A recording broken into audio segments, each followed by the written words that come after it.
Hello guys, we are going to talk a action drama film called The Outpost from 2019. A lot of interesting things are waiting for you. In 2006, the US Army set up a number of outposts in northern Afghanistan to fight the insurgency. They intended to establish contact with local residents and interrupt the supply of weapons from Pakistan in order to eventually defeat the Taliban. They also set up an outpost in a remote valley surrounded by mountains. The team consists of Romesha, Gallegos, Skoos, Younger, and Kirk. Sergeant Romesha advises everyone to forget about their families while they are in this valley, because no one knows how it might end. When the helicopter landed, they were met by other soldiers who were already guarding the outpost. A new day dawns, and Romesha is amazed because the camp is in a lowland. In fact, they are essentially in the palm of the Taliban's hand on all sides. Suddenly they are fired upon. The soldiers go on the defensive. Captain Keating orders to use a mortar and suppress the Taliban's fire. After a few explosions, the enemies disappear. But the first wounded soldiers appear. One of them is Jacob. He says that this outpost is very poorly made and they are all surrounded.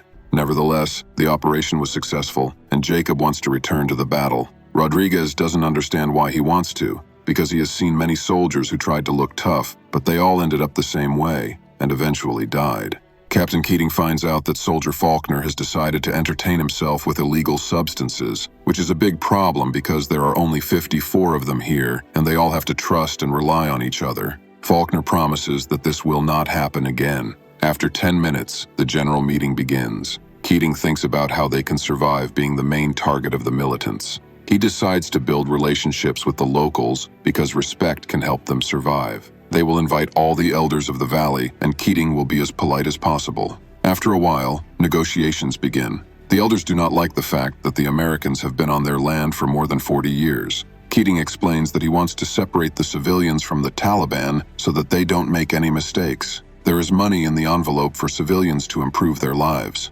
All they have to do is lay down their weapons and stay out of the way. One of the elders asks, "What will happen if we refuse?" But Keating does not answer this question. Then the man gives the order to lay down their weapons. Keating is glad they made the right decision by cooperating with them. However, the very next day they are attacked again.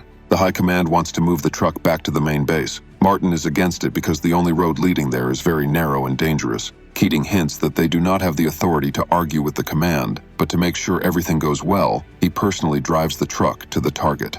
In this regard, the team abandoned all vehicles. As soon as the truck drove up the slope, a rock fell from the mountain, causing an accident. The soldiers return to duty. Ilescas becomes their new commander.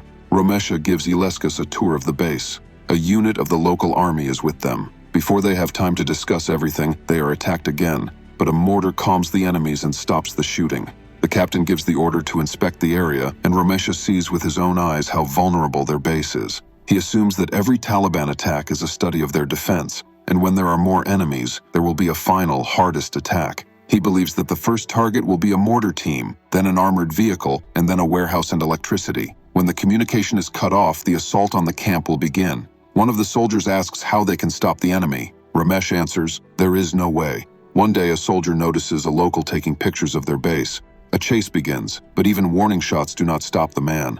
Only when he crashes into another soldier does the chase end. During interrogation, he says that the elders asked him to take pictures of the camp. They have to convene a council and find the enemy elder. The man says that Ilescas is breaking his promise to Captain Keating, and now he is taking their children. Ilescas pulls out an envelope with money to build a school, demonstrating his desire to fulfill his promise. But before that, he needs to find the traitor. Romesha notices that half of the Afghans from the last council are not here. In the evening, Mohammed, a translator, comes to the camp. He has information that the Taliban are coming to them with a hostile attitude. The last council was unsuccessful, so they need to prepare for defense as soon as possible. However, the soldiers take this as a joke, because the last time he said the same thing, nothing happened. No matter how he tries to explain everything to the soldiers, they still don't listen to him.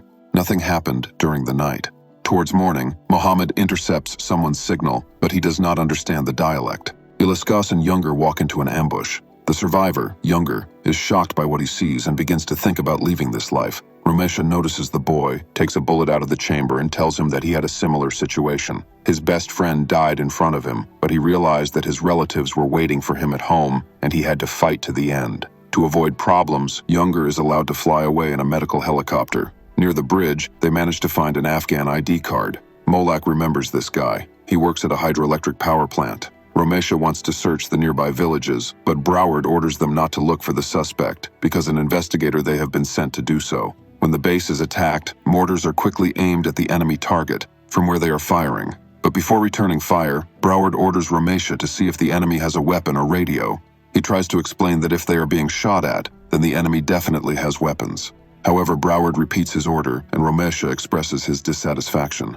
The officer says that 4 captains have died here before. Broward has seen much more than they have, and he was assigned here for a reason, so they must follow his orders.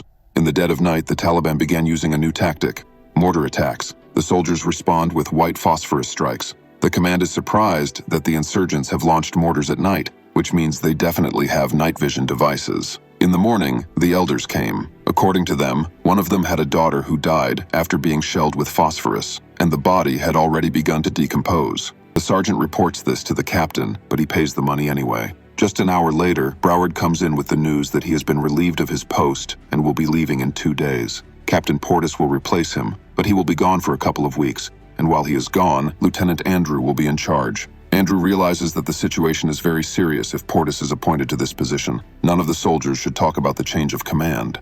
It is October 3rd, which means that there are 2 days left until the outpost is disbanded. Mohammed shouts that all the villagers have left, and soon the whole Taliban army will come here. The soldiers, as always, take it as a joke. But a few minutes later, noise begins to come from the mountains, and the enemies surround the outpost.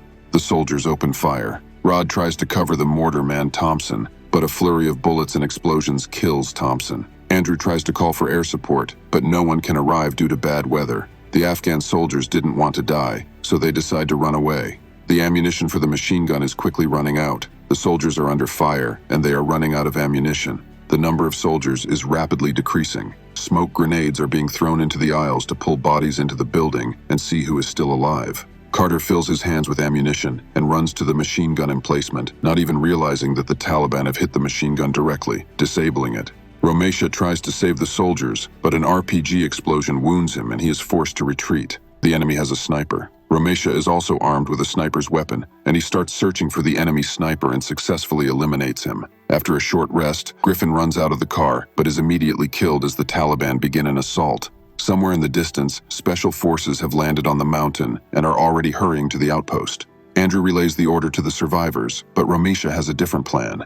He wants to lock himself in the ammunition depot and fight back from there. Since the enemy is already at the base, they definitely have access to walkie-talkies. He needs to change the frequency of communication, but the soldiers stuck in the car do not know this. They try to make their way to the headquarters, but almost all of them die. When it seemed that they would not survive, helicopters fly over and destroy some of the enemies. Andrew tells all the soldiers that a bomber is flying towards them, so they need to get back to the main building as soon as possible. After a while, the Special Forces unit reaches the outpost, but the Taliban are already retreating. The movie ends with a scene of the soldiers flying back to the base and the outpost being completely destroyed. Their unit became the most decorated unit in the history of the U.S. Army in Afghanistan. Romesha and Carter received medals for bravery, which are usually awarded only posthumously.